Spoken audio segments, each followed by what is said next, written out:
This is Southern Cross News with Rachel Williams.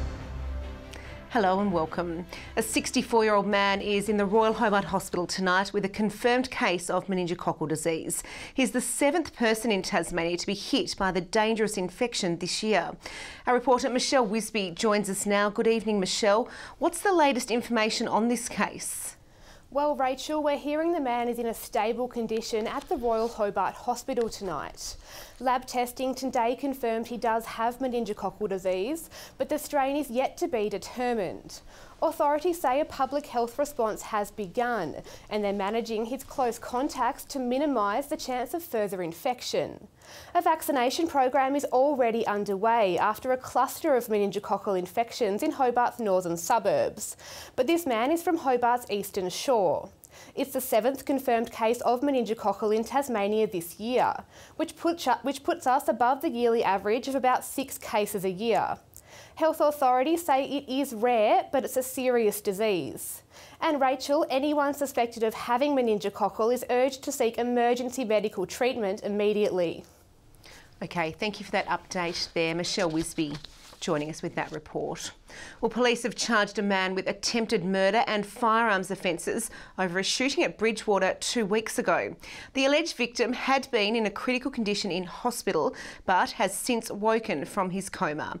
Michael Breen has this report. 28-year-old Ty Paul Silver appeared here at the after-hours court in Hobart this morning. With his family and supporters sitting in the back of the courtroom, his list of charges was read out. He's facing 1 count of attempted murder in relation to an incident at Bridgewater 2 weeks ago.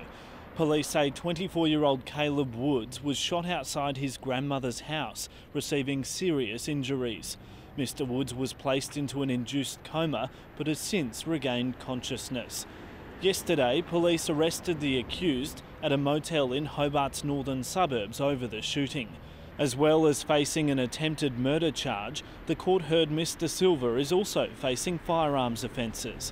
He hasn't entered a formal plea, but he did apply for bail, which was refused.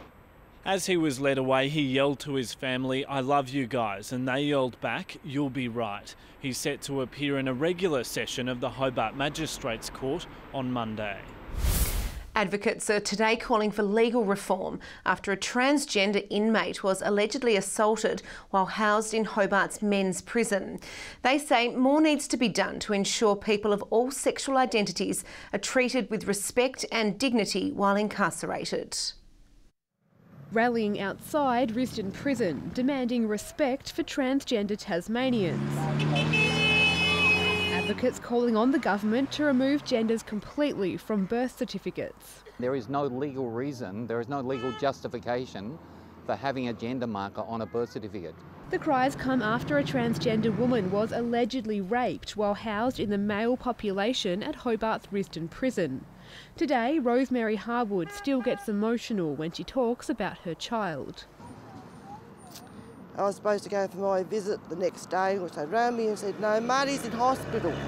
Marty, also known as Marjorie, had lived with kidney disease since childhood, but after the alleged incident, gave up medical treatment. He didn't want to live no more. Marjorie died in July. In a statement, a government spokesperson said allegations of serious offences are referred directly to police for investigation, and that transgender, transsexual and intersex prisoners are housed in a correctional facility appropriate to their gender identification.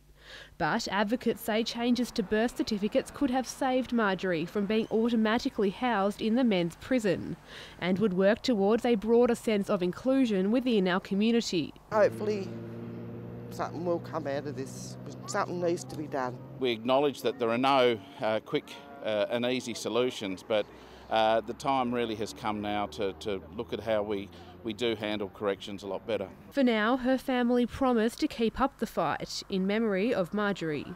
Michelle Wisby, Southern Cross News. And if you or anyone you know needs help, call Lifeline on 13 11 14. A new police task force will soon crack down on crime in Launceston's CBD in response to reports of ongoing shoplifting and vandalism.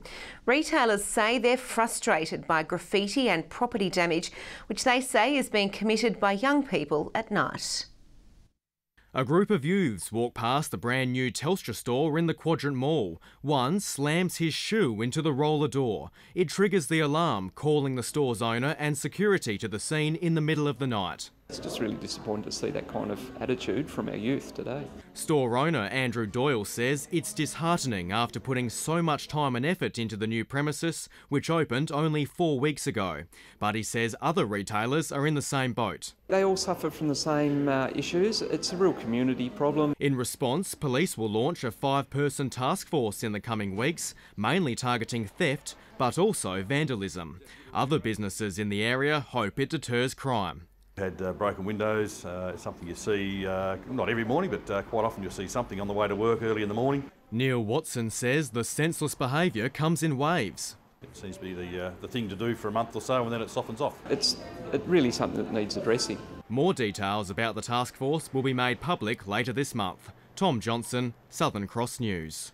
The One Night Stand music concert in St Helens tonight has reached capacity, with 22,000 people flocking to the East Coast. Artists including Vance Joy and Peking Duck are all performing at the St Helens Recreation Ground. The free event is an alcohol and drug-free zone, with police heavily monitoring antisocial behaviour. The concert aims to highlight regional parts of Australia and is hosted by Triple J. A 15-year-old has organised a huge fundraiser for the Royal Hobart Hospital. The mega charity Family Fun Day taking over Hobart Showgrounds with rides, animals and performances on offer. Jordan King says he wanted to give back to the children's ward after receiving treatment there himself.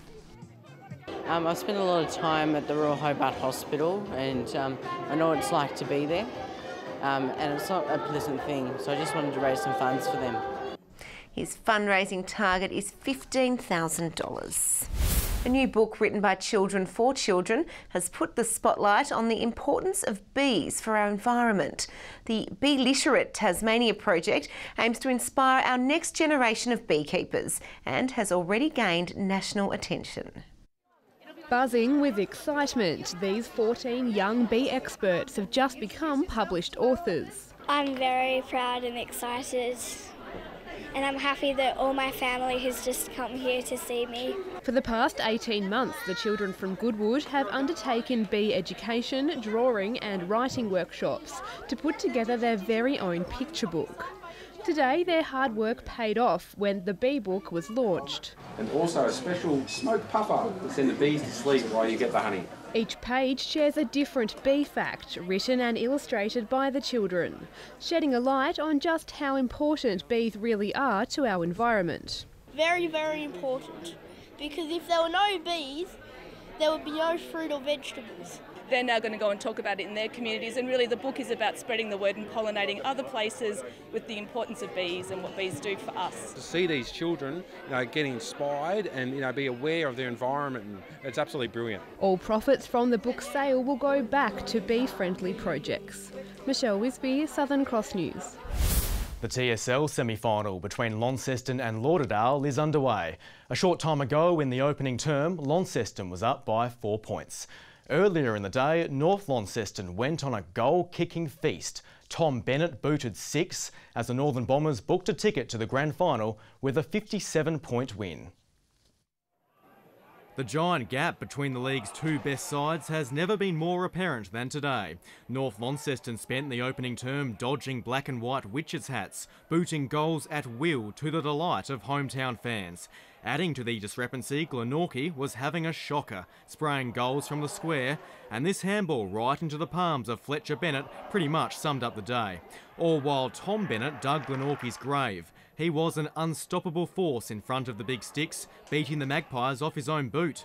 But despite being 10 goals down at half-time, coach Paul Kennedy never gave up. The way you anticipate what's going to happen next, that's what footy's about. Get up and about, take the game on. Be aggressive with your ball movement. Be aggressive with your defence. Let's get out there, some magpie footy for 30 minutes and let's just get ourselves back in game. His Pies improved markedly in the third term. Each side was kept to a single goal for the quarter, but it was too little too late. North Launceston will be red-hot favourite in the TSL Grand Final in a fortnight. It's hard to see any other contender taking a fight to the league's heavyweight. And local league grand finals are starting to take place around the state. Today, Huonville Lions advanced to next week's decider in the Southern Football League after upsetting Claremont by 22 points in the preliminary final. Huonville will face minor premier Lindisfarne for the flag at North Hobart Oval next Saturday. The Devonport Strikers have officially claimed the NPL title for 2018. The Strikers made light work of Kingborough at Lightwood Park, down in the side 4-0 in today's final round of the season. Captain Braden Mann scored twice, first with an incredible bicycle kick, then a scissor kick to send the ball flying into the back of the net. Devonport last won the title in 2016. And earlier in the day, Ulverston nailed a perfect season in the Women's Super League. The side beat Kingborough 6-3 to claim 21 wins from 21 games this season. Not bad. King Island's Stewart McSwain has had a bittersweet night at the latest Diamond League in Brussels. McSwain shaved 14 seconds off the Tasmanian 5,000 metres record, despite finishing well down the order. But his race had a significant encore when McSwain tripped on the line and dislocated his shoulder. He is now in doubt for the upcoming Continental Cup, where he had been named in the 3,000 metres. Good evening. Mostly blue skies in Launceston today for the first day of spring, with the state's high today of 15 degrees reached there. Hobart reached a high of 12, while both Burnie and Devonport had 13 today. 13 was a popular temperature at Flinders Island, Lowhead, St Helens and Friendly Beaches. 12 at Smithton, Ouse and Strawn, King and Maria Islands 11, Lyawenny 3 and the Harts Mountains 1 degree. On the satellite, we can see low-level cloud over much of the state, patchier around the central north. On the bigger picture, we can see patchy open-celled cumulus cloud over the southern end of the country due to moist onshore flow, but the remainder of the country is mostly cloud-free. Tomorrow, a high-pressure system extends over most of the continent, with surface troughs over the north coasts. Coastal waters now, and southwesterly winds 15 to 20 knots about the west and north, and 20 to 30 knots elsewhere, seas 2 to 3 metres. A strong wind warning for eastern and southern coastal waters and also for southeast inshore waters apart from the Derwent estuary. A frost warning is forecast for northeast forecast districts. Moving on to tomorrow's forecast, Hobart and Richmond cloudy 12, 11 and cloudy at Ouse. Launceston and Devonport partly cloudy 13, 11 for Deloraine with an early frost. Burnie and Curry 12, Strawn a shower or two 11. On the east coast, partly cloudy with 13 in St Helens, 12 for both Swansea and Whitemark. Looking ahead now to Monday, fine apart from showers about the west and far south, clearing in the evening. Tuesday, showers developing about the north, fine elsewhere. Wednesday, showers about the north and northeast, extending to the west later in the evening, fine elsewhere. The rest of the country is looking mostly sunny, apart from a shower or two for Adelaide, Melbourne and Sydney. Well, that's all your news for now. Thanks for joining us. Good night.